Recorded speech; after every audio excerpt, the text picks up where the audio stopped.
out and about. And you're all very welcome. Karibuni sana.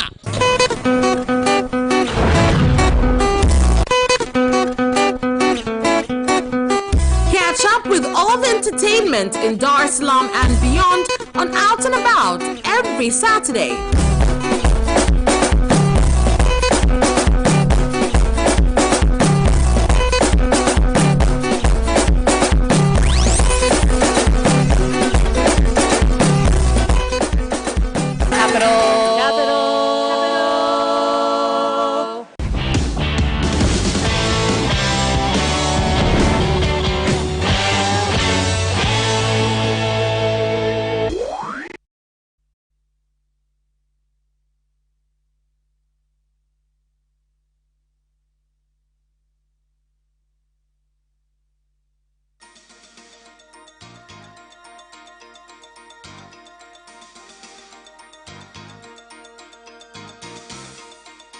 News tonight.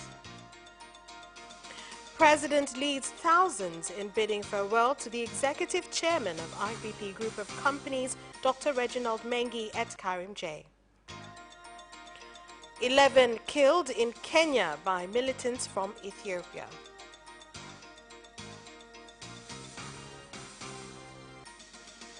Match between Simba and Sevilla to be in memory of Dr. Mengi.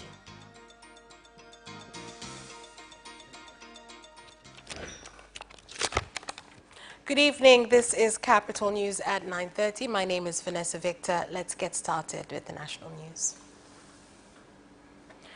Tears, lamentations and sadness dominated the Karimjee grounds in Dar es Salaam today as the President of the United Republic of Tanzania, Dr. John Pombe Magufuli, led thousands of mourners who arrived at the grounds to pay their last respects to the body of the chairman of IBP Group of Companies, Dr. Reginald Abraham Mengi, who passed away in Dubai on the 2nd of May. After the body of Dr. Mengi arrived, various religious leaders had the opportunity to hold special prayers, after which Ambassador Juma Mapachu read Dr. Mengi's eulogy, where he said that Dr. Mengi aided in various areas, including education. The Minister of Foreign Affairs and East Africa Cooperation also spoke on behalf of the government, stating that it does recognize the significant contribution Dr. Mengi made during his life.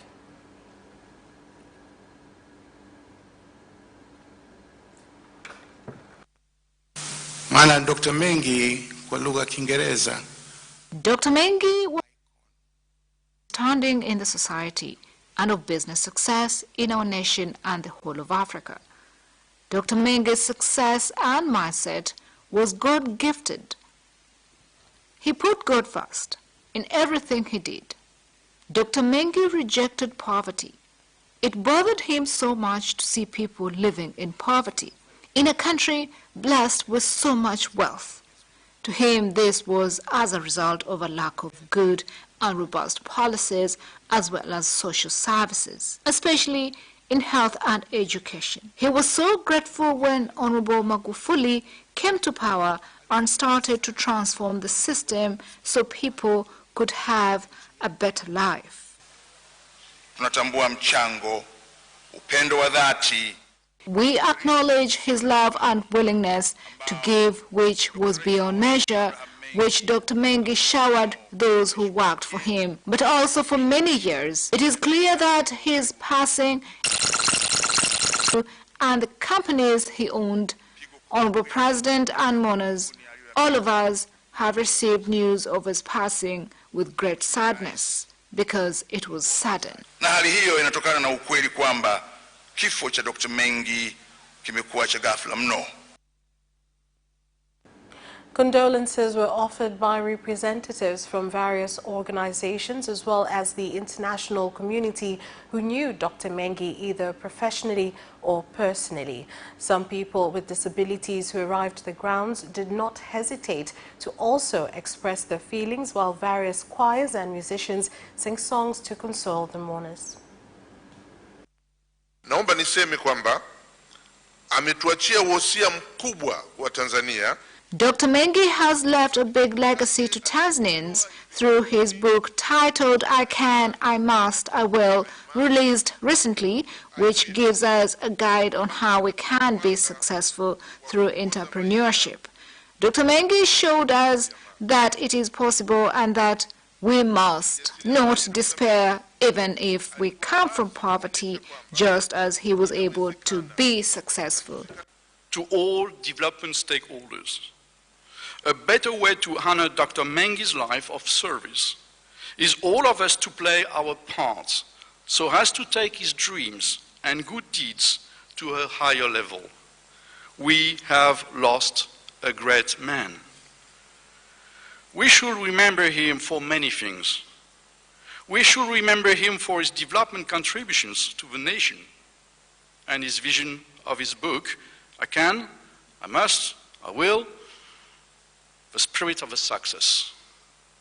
He wrote his book at a proper time when the African continent is increasingly taking its place on the global stage as a continent of growth and opportunity, and also at an opportune time when Africa is casting a new vision that is guided largely by the power of entrepreneurship. But I have felt very keenly the passing of this great pillar of the East African business and media establishment, an institution of the Tanzania community, a great philanthropist, and indeed a leading light of entrepreneurship, not only in Tanzania, but across the entire African globe. Not since the death of my own son, and ironically, his son Rodney, has any death hit me so hard. And the defense and safety organs in Kilimanjaro region, led by Anna Mgwira, said that they are well prepared to receive the body of Dr. Reginald Mengi, as well as the mourners that will arrive from in and outside of the country.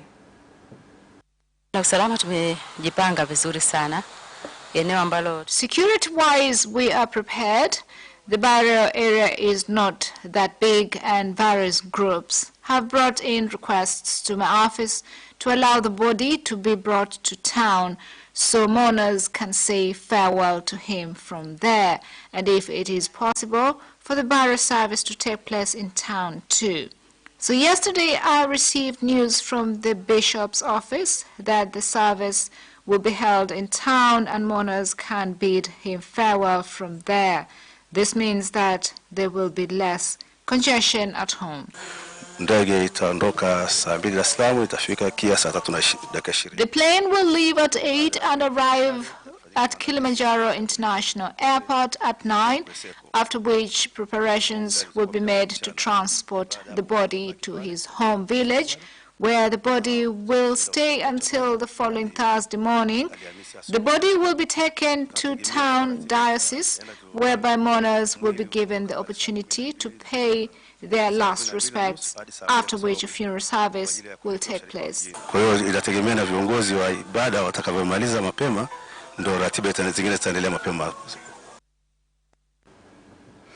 And some permanent secretaries of ministries and officials of government institutions have urged the society to follow the example set by the executive director of IPP Group of Companies, Dr. Reginald Mengi, by being patriotic, ensuring peace, and contributing to the development of the nation.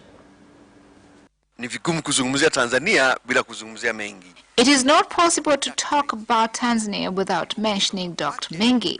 He had a lot of presence in this country, therefore his passing will definitely leave a gap. We thank God for blessing us with Dr. Mengi and the life he led. We've learned that to contribute to society, you don't have to be a politician. Honorable Mengi contributed a great deal towards water initiative. I remember in 2015, August, there was an outbreak of cholera, and ITV undertook a special campaign together with DAWASA to educate the general public about cholera. I believe because of his heart. He was a Christian, and we're Muslims, and he helped the Muslims build a mosque. He did not segregate on the basis of religion, and this shows that he is a man of God, and we pray that his soul should rest in peace. I know Dr. Mengi because of his humanity, especially in caring for the disabled. Every year he was having lunch with them while also giving different facilities. Mengi is also an environmentalist. And at the same time, the government in Parliament delivered the budget estimates for the Ministry of Health, Community Development, Gender, Elderly and Children for the 2019-2020 financial year, which totals 959.1 billion shillings and will be used to strengthen the health sector in the country. The ministry has prioritized the following. First, to strengthen and proceed in providing vaccination so as to protect children of less than 1 year of age against diseases that can be avoided through vaccination, to proceed in strengthening the state of food and environment so as to protect the citizens against diseases, to proceed with combating non-communicable diseases including cancer, diabetes, blood pressure, and heart diseases, to proceed in the implementation of different strategies with the aim of reducing the spread of HIV and AIDS, TB and malaria. You should bring us a plan of malaria vaccination here in Tanzania because it is an illness that kills a lot of people. Westerners say failure to plan is planning to fail. If the ministry has no plan of putting a process of having malaria vaccination, then malaria cannot be eliminated in Tanzania. The ongoing rains in Dar es Salaam region have caused various inconveniences, including halting of transportation activities on some roads in the city for a number of hours, with some people being forced to leave their homes due to floods. They've been sheltered in church buildings as well as mosques.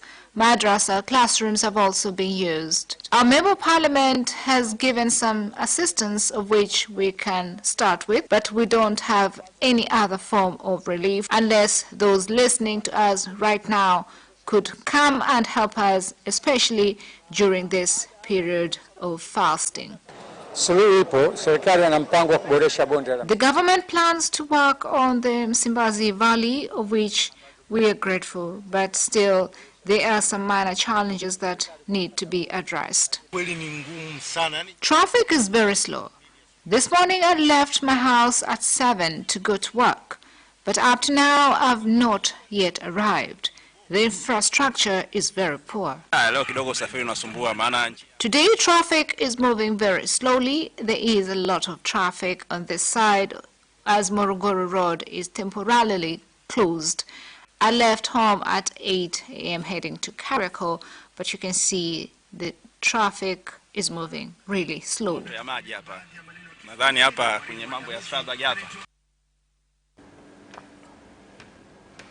The President of Zanzibar and Chairman of the Revolutionary Council, Dr. Ali Mohammed Shein, has said that Zanzibar is ready to receive investors from Brazil and assured that Zanzibar will continue to be an oasis of peace. Dr. Shein made the pledge when meeting with the new Brazilian ambassador, Augusta Cesar, who went to State House to introduce himself. Any sorts of industrialized products, machinery, agricultural machinery, agricultural for small-scale agriculture, from that to vehicle parts, which we already export, you name it, even to oil exploration, airplanes. Organize a trade mission tarehe 28 June. They've organized a trip. The deadline is June 28th. The trip is for 10 days for 23 people from Zanzibar and mainland Dar es Salaam. We will take a tour of factories, farm markets, as well as small and medium-sized businesses. When you look at foreign direct investments, we have a lot of incentives, so we'll be going to persuade Brazilian investors to come and invest in Zanzibar, but we shall also be looking at how our people can benefit from this. Kilimanjaro. Wawekezaji kutoka Brazil kuja kuwekeza Zanzibar. The Minister of Education, Science and Technology, Professor Joyce Ndali-Chako, has discovered significant embezzlement in the construction of VETA College in Rukwa region, thus ordering an in-depth investigation be conducted so that relevant legal actions may be taken. What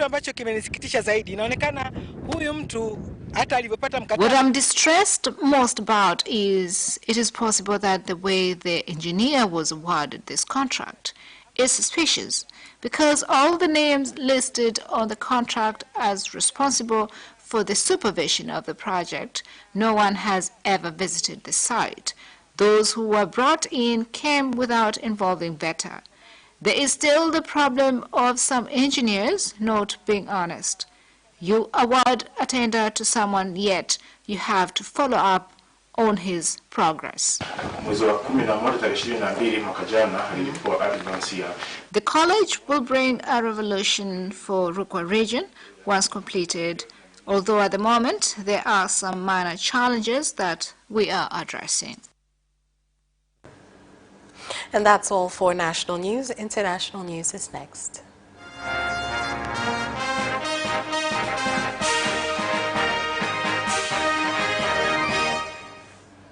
And in international news, 3 weeks after the kidnapping of 2 doctors from Cuba by Al-Shabaab militants, militants from Ethiopia have killed 11 elderly of Gabra Khan in Marsabit area, 530 kilometers from Nairobi, in an attack that was launched during a peaceful meeting between elders from Kenya and Ethiopia.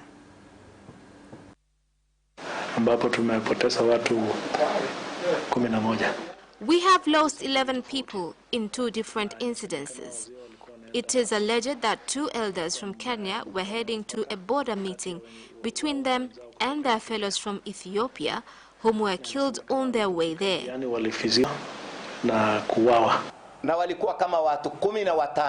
At the meeting point, it is said that about 15 people were attacked, where 3 people managed to escape, while 12 of the rest were killed.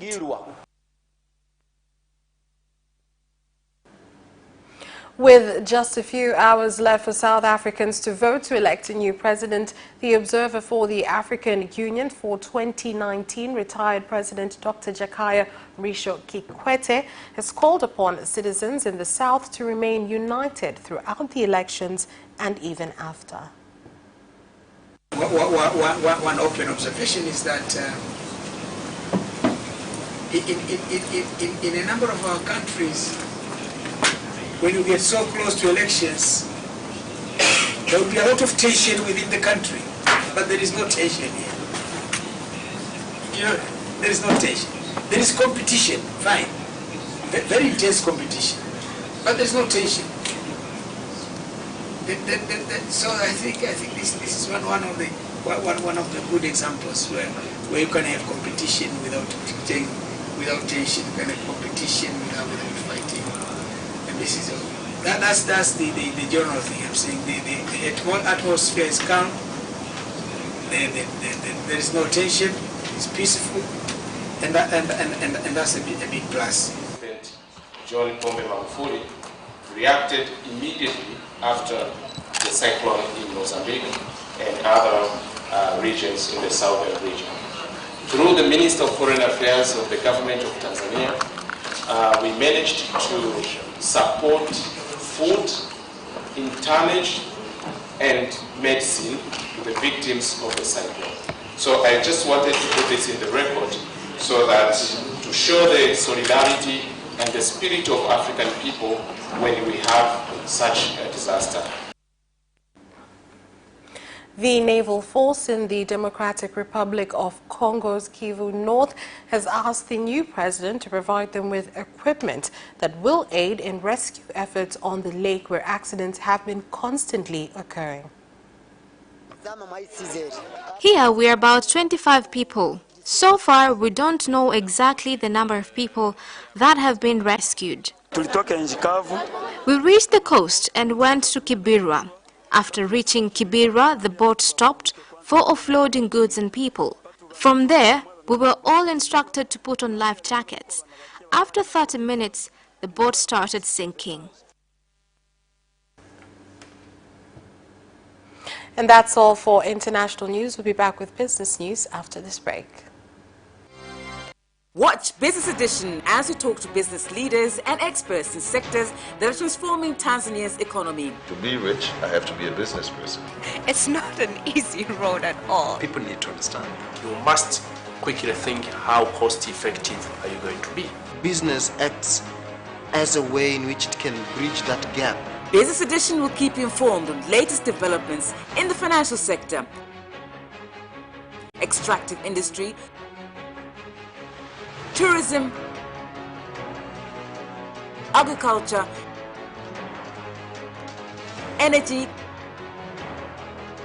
construction, and so much more. Meet entrepreneurs who create employment opportunities. Watch Business Edition on Friday at 8:15 p.m.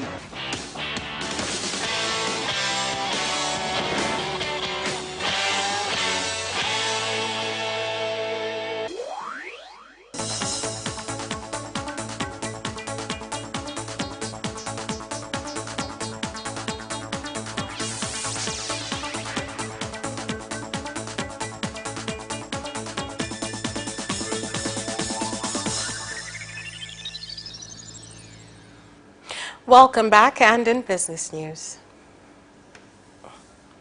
Residents of Mtwara Municipal have said that Dr. Reginald Mengi's good idea to build a cashew nut processing factory in Mtwara region should be prioritized so as to fulfill his dreams, which continue to leave a mark in this generation and the next. Hand in hand with the fifth phase government economic agenda. Just few months, the late Reginald Mengi visited Mtwara region intending to invest in cashew nuts. The late Reginald Mengi was the first Tanzanian who showed interest in establishing cashew nut processing industry. Among the 5 investors in Mtwara region, he was the only Tanzanian investor who showed interest in establishing a processing industry here. The government in Singida region has implemented the directive of President Dr. John Pombe Magufuli to start a minerals sale and purchase market in the region.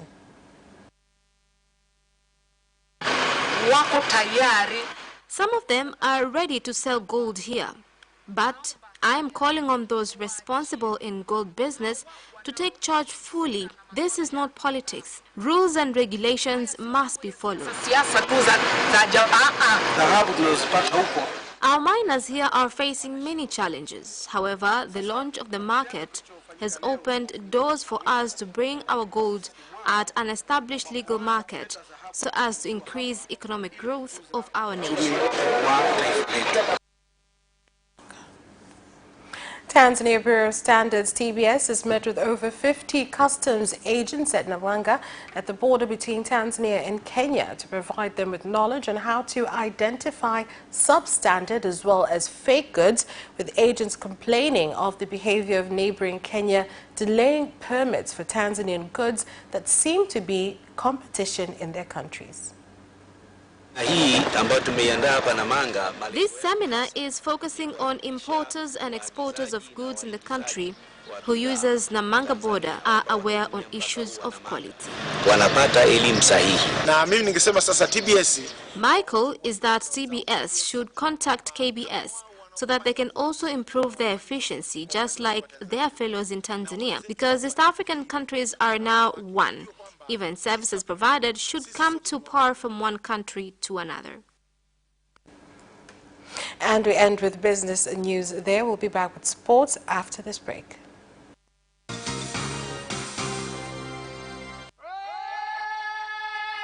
Hi, my name is Kotaro Tokuda.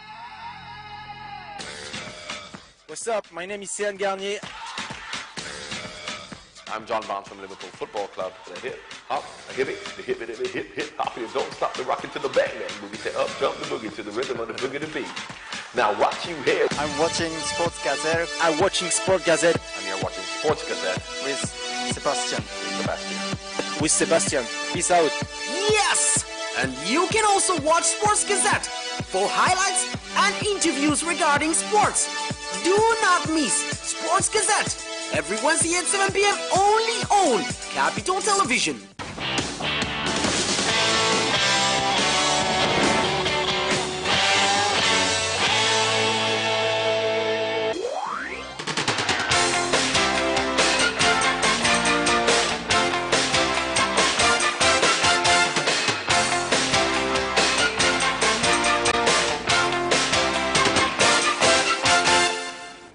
And on to sports. Sport Presser Management has insisted that the May 23rd match between Simba and Sevilla will be in memory of the late Executive Chairman of IPP, Dr. Reginald Mengi, who passed away last week in Dubai. Mengi katika jamii utakuta kwamba amegusa katika maeneo mengi sana. Mzee Mengi touched many areas in the society. In the media he was there, in the disabled he was there, in removing the mentality of poverty from the people he was there, until he wrote a book about all that. So what happened is hard to grasp, because we will not be with Mzee Abraham Mengi anymore in this life.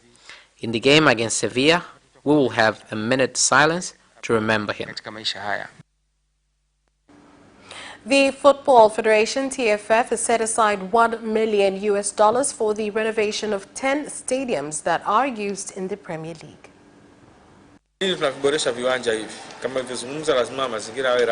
Why are we renovating the grounds? As I said, the environment has to be friendly, and it's not only in the area where soccer is played, as in the pitch. We also want to renovate other areas. The players' changing rooms, officials' rooms, as well as good press areas which can enable instant sending of news. I checked the work today, and I thank the chairman. He has done a good job together with the Mtwara leaders.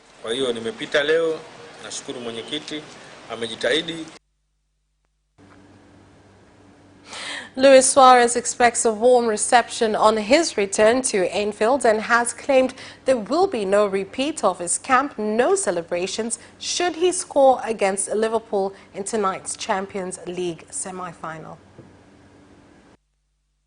The Barcelona forward upset some of his former club supporters during last week's first leg by celebrating his opening goal and goading Jurgen Klopp's players' behavior that was hardly out of character with his time at Liverpool. Suarez offered a qualified apology to any Liverpool fan annoyed by his reaction to scoring in Barcelona's 3-0 victory, and anticipates that after 82 goals in 133 appearances for the Merseyside club, he will be well received at Anfield. I think people know the work I did there, and with that I'm thankful for Liverpool, said the Uruguay international. Suarez has not scored an away goal in the Champions League for over 3 years and promised to curb the celebrations should he end the drought in the second leg at Anfield. James Harden scored 38 points and the Houston Rockets held on for a 112-108 win over the Golden State Warriors on Monday night to even their Western Conference semi-final series at 2-2. The Rockets were up by 9 before the Golden State scored the next 7 points, capped by 3 from Stephen Curry to get within 110-108 with 19 seconds left. Harden made one of two free throws with 11.5 seconds left. Kevin Durant missed a 3 after that. After losing the first 2 games of the series on the road, the Rockets head back to Golden State for Game 5 on Wednesday night, with momentum on their side after their overtime win in Game 3 before Monday night's victory. The Warriors got 34 points from Kevin Durant, who had 46 in the Game 3 loss. Curry, who was criticized after shooting 7 for 23 in Game 3, got off to a good start, scoring 11 points in the first quarter. He cooled off after that, but finished with 30 points on 12 of 25 shooting. After Manchester City placed one hand on the Premier League trophy, Pep Guardiola hit back at Liverpool, claiming that City's title rivals play without pressure. Here's more. City leapfrogged Liverpool once again in this exhausting championship race, thanks to Vincent Kompany's 70th minute thunderbolt which bet Leicester City 1-0 to leave Guardiola's players with the destiny in their own hands. The victory took City to 95 points, one ahead of Jurgen Klopp's team before Sunday's final day trip to Brighton and Hove Albion, and Guardiola suggested the pressure has been weighing heavy on the shoulders of his champions.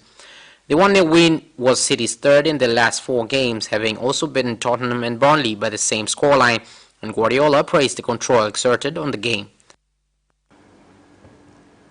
And that sports item ends our news bulletin. On behalf of everyone who brought to bring you this news bulletin, my name is Vanessa Victor. Thank you for watching. Good night and keep watching Capital Television.